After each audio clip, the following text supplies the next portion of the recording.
Brittany's the boss. I'm the boss. I'm the captain now. Oh no. What have I created?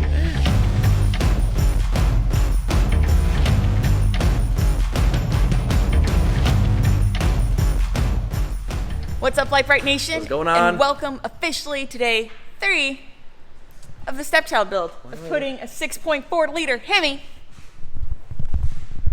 in the stepchild. Guys, so today the ultimate goal is to get the body back onto the frame, which means we're gonna work on getting all of the wiring harnesses, the plumbing, everything prepped, ready to go so we can lower it back on. Speaking of the body being lowered, just in case anyone's curious, every evening before we've left, they've lowered the body as much as possible to the frame since California has decided that now is the time to have earthquakes on a daily freaking basis. The moment we've been we rocking arrive. and rolling over here. Apparently we rock that much. Sorry, California, it's our fault. Oh, corny. Okay, so you're going to use a hybrid of wiring harnesses. You're going to use your factory harness along with new harnesses that come with the swap kit. Here you can see this is all our factory power distribution, our wiring harness here. Then there's the new harness with all the pretty nice shiny stuff here along with our old harness there. That actually comes with the swap kit. And then we have, this looks like transmission lines that are going to run to the front. Transmission lines, yeah. Oh yeah, look at that, they're already hooked up. See, he's so far ahead of us. Yeah, so transmission lines, coolant lines, everything's gonna kind of go on and get ready. Oh, one other thing, this is kind of important, or do we want to show this later when we're doing it? What? It's the breather tubes. Yeah, go ahead and show it. Okay, so your transfer case breather tube is literally right here. Like that's it. So that's like way down here. That's like what you get. Really low to the ground. So now the transmission breather tube goes from here and it runs up, and even factory, and it comes up into the engine bay. So what we're gonna do is we're gonna take a hose and we're gonna run it along the transmission all the way up into the engine bay as well. Yeah, not 100% certain why Jeep decided the transmission tube needed to come up here, but the transfer case tubes needed to stay down there. Guess what? Scott Bloom will actually probably message me on this and tell me exactly why. He'll either say, well, it's because of this, you idiot, or he'll be like, you don't need to, you idiot. Either way, I'll probably be an idiot for it. Well, there is, in their defense, so there is a one-way valve in here, but that can get covered with gunk and stuff and eventually stick open, so. Or close or whatever. So at least for us, safety purposes, we're gonna run it up there. And then same thing here. So the front rear diffs, here is the breather tube. So normally this just attaches right under the body right here, which is pretty high out of the way, especially, I mean, this is about, what, head level on the engine? But what we're gonna do is we're gonna extend this and kind of go up into the wheel well and extend it even higher, just in case we ever do any. Decide to go deep water crossing. Yeah, you know, now that we got 40s And flood our Jeep, because how else can we ruin everything? No, we're not gonna do that. Okay. So these are our goals for the day. Let's get started.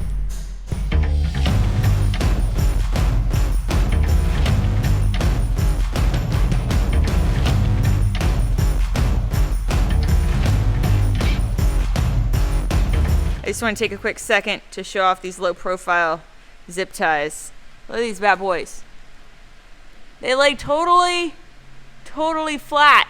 I've seen these before. I've never used them before, but I think they're the coolest thing in the history of mankind right now, and all drifters should use these.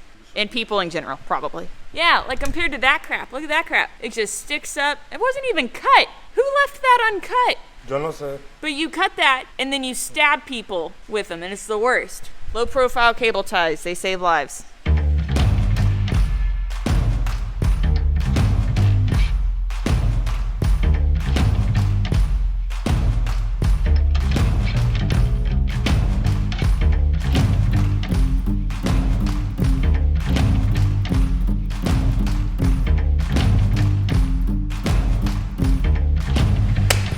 Exam time.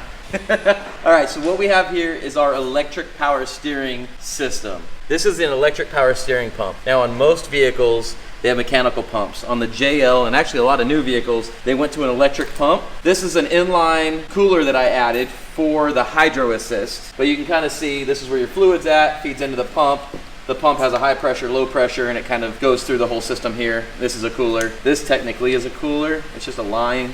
Just a bunch of thingamabobs. Yeah. Now I did like the electric system because at idle it gave you tons of assist. And then on the highway it would dumb down the assist so it gave you a heavier steering feel. And I really like that, especially with our RAM assist. But now coming over and looking here, that was sitting right here and that had to get cut off and moved out of the way. Because it won't fit. So now we have a mechanical pump which will just feed right into our box here and then into our hoses. So if you want to see how the hydro assist works, this went to Redneck Ram. This is actually your steering gearbox. This was removed. Redneck Ram actually drilled and tapped here, drilled and tapped here. Inside they also do a couple little things that we don't know of and they don't tell us what they do. Proprietary stuff inside, right? But now we're gonna have a mechanical pump instead of an electric pump, and I just wanted to show you guys that. I'm a little bit sad about it, and if I could keep the electric pump, maybe we can mount it somewhere.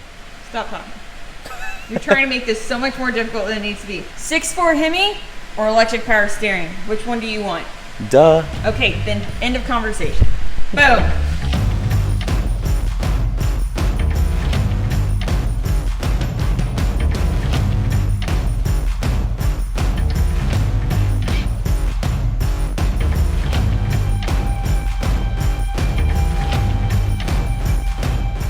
All right, we got everything pretty much ready to go to set the body back down. We do have to make a couple modifications up here and we'll show you.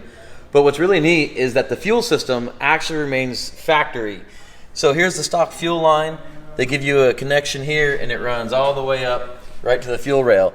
Now that means that FCA provided a fuel pump that can produce enough fueling needs for a 6.4 Hemi, which is pretty neat because it came with a 3.6 and we're not having to change anything. Transmission line's super clean, which I really like how all that routes through and is secured. So then here's our heater core hoses as well. Here's where the fuel line runs up and snaps into the fuel rail. And then here's the wiring harness that all comes with it. And you can see where it runs all the way to the front. And then let me show you around the front, the mechanical power steering. This is your high pressure line. You can see it's the really nice line. The fitting goes right to the steering box. And then even your AC lines. So this is gonna be literally everything here is a plug and play kit. They custom made these AC lines for this swap kit. Yeah. So I mean, everything is literally plug and play, and then here's the rest of the harness for everything, because now the ECU is going to be right here, and the air box you can see where the is going to come off, and the air box is going to be right here on the driver's side now instead of the passenger side. And so the next step at this point is getting the new exhaust put in. The part about the exhaust so that is going to be interesting, and this is the case anytime you're modifying an already modified vehicle, is aftermarket parts don't always work well together. And that means we may have an issue when it comes to fitment with our next Venture Motorsports onboard air system. So we may have to wait until we have the body actually back down on the vehicle or on the frame of the vehicle before we worry about this part, because otherwise, hey, good news, fitment might be weird. Good news. Uh-huh. Sort of. Maybe. We may be able to cut the muffler off here and actually move it to the rear section and weld the muffler in. So the muffler would be over there. The muffler would be in the rear. Yeah, because you can see before our exhaust went right through here next to our air system. So yeah, that'll be interesting. We'll have to figure that out.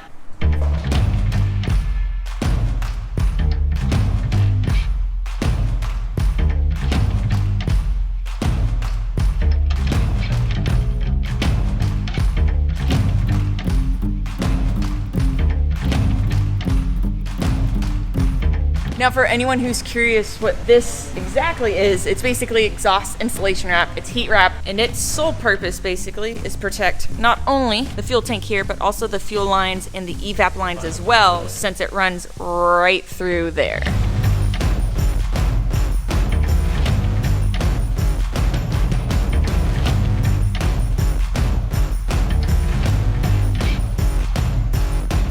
In all honesty though, the exhaust really is one of our favorite parts about this entire kit, other than the 6.4 Hemi, of course. But the reason for that is because the fit, finish, and quality of the exhaust is as great, if not even honestly more great, than what it comes from factory. It's so clean.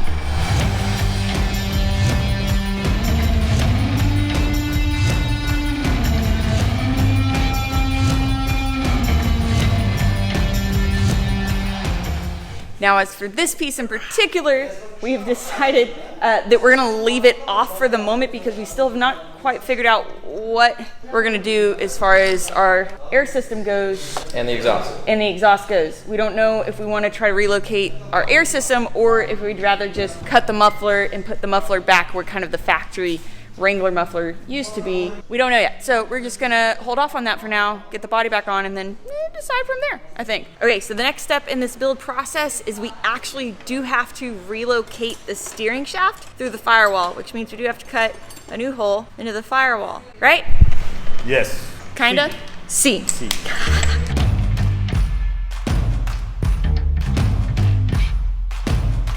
So where exactly are we moving this bad boy? I shouldn't have touched that. Pretty much we cut this off right here. Okay, so not totally shifting it, but just kind of, well, shifting it, but Poquito. Just poquito.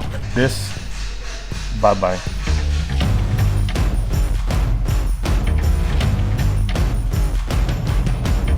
So it goes from being here to here.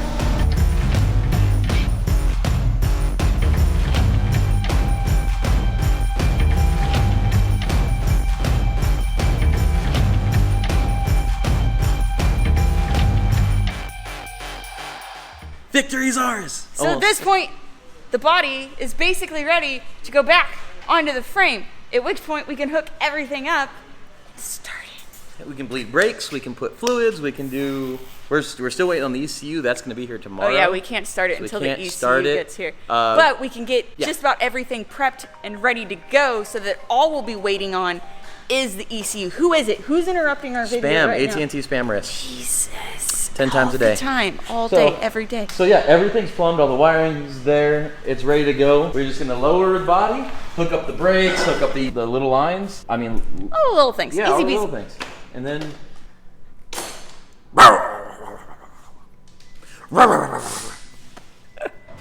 I can't beat that.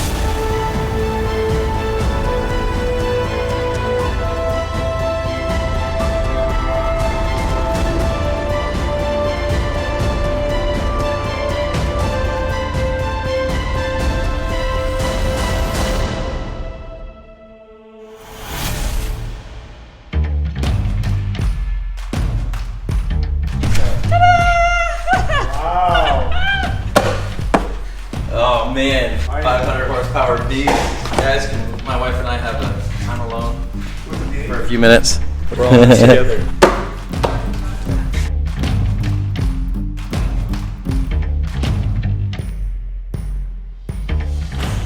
What? Look how much room there is. There's still room So much room for activities. for activities. There really is. Like I mean, easy gets the dipstick, right? It fits perfectly. It is. Well, I mean, look at the crank to the cross member. Look at that, plenty of room. Damn. So close. I know. We're so close. Oh. We're so close, Jelly. We're so close. So close.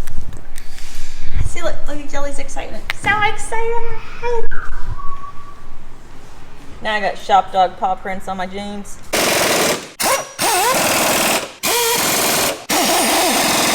So you guys want to know what's super ironic? This 2-door right here is also getting a 6.4 Hemi right as we're about to finish ours. David, how many V8 swaps have you done? More than oil changes for sure, but I don't know. I lost count. They've done more V8 swaps than oil We changes. average about at 2 their a shop. week or at least 4 a month. So I don't know. Put it this way: you see, the Jeep is like literally ready to start up in the next probably 2 hours. Right? Everything will drop in. We're on day 3, but each day has only been a 5 to 6 hour day. Yeah, so after day 2 we were to about 11 hours, and today we've only had 3 hours? yeah, we 4 haven't hours? really been working very much today. So- the point here is that if you do want a motor swap, y'all do Hellcats and everything else though too, don't you? They do everything. If you want a motor swap in general, DCD Customs, hit them up. Link in the description below. So at this point, all that's left is hooking up all of the thingamajigs and the whatchamabogs. That way, when the ECU comes back in, we're ready to start her up. I do want to mention one more thing. We're to this kind of progress with one guy working on this and us bothering him the entire time. I'm like, what's this do? What's this for? How much is this? Can Will we do go this? here? Can we Can do I that? do this? Yeah. So Wow, everything filming that a and bugging the technician shit out of it. hates. Have y'all ever seen those? Have y'all ever seen those signs where it says, if you want us to work on it, it's this much per hour? If you want to watch, it's this much more per hour. If you want to help, et cetera, et cetera. So we've literally, this is like, we're like at $1,000 an hour because we're doing everything that you are not supposed to do when someone is working on your vehicle. See.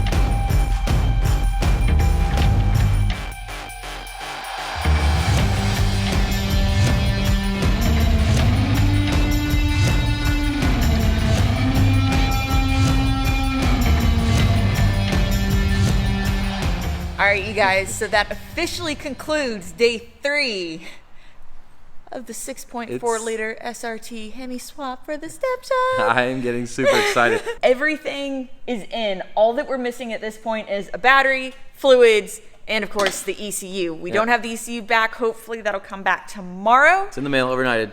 And we can get this thing started up in the next video because that's all we got for tonight. We probably worked on it for about 7 hours today. Yeah, and by about 7 we, hours, yeah. I mean one technician and 2 YouTubers being as possibly obnoxious as they can to any technician working on a vehicle. So it really genuinely is pretty impressive that they've made it this far with the build with us filming and just being us. 18 hours and it's pretty good to go. Yeah. Basically, if we had the ECU, we would have kept working on it another probably 2 hours and had it running, but we don't have it, so we're gonna call it quits for tonight. But part of it also is that normally you drop your vehicle off, they call you in a couple weeks and it's done, or whatever the case is, right? You just leave and they work on it. Me being here and knowing about vehicles, seeing this happen, I have tons of questions. I'm like, oh, that's cool. Kevin And wants to what about- learn. Yeah, so that's not helpful either time consuming wise, but sorry, guys. 18 hours to be at this point is pretty f***ing awesome. Guys, DCD Customs, we can't thank them enough. Again, Yeah, they're amazing. knocking it out. They're here in LA, I think specifically Chatsworth, California. Yes. So if you guys are in the area, you should definitely check them out, especially if you have a Jeep and you want anything done to your vehicle. But in the meantime, thank you for watching. Please don't forget to like, subscribe, and share. Remember, you can find all your Lite Brite Nation merch at litebritstudios.com. All of your Lite Brite Nation decals at pixeldecals.com. Thank you for watching. We love you, and we will see you next time. It'll be rum, rum, rum. It's gonna be started next time. Thanks, guys. Mwah. We'll see you in the next one. Bye.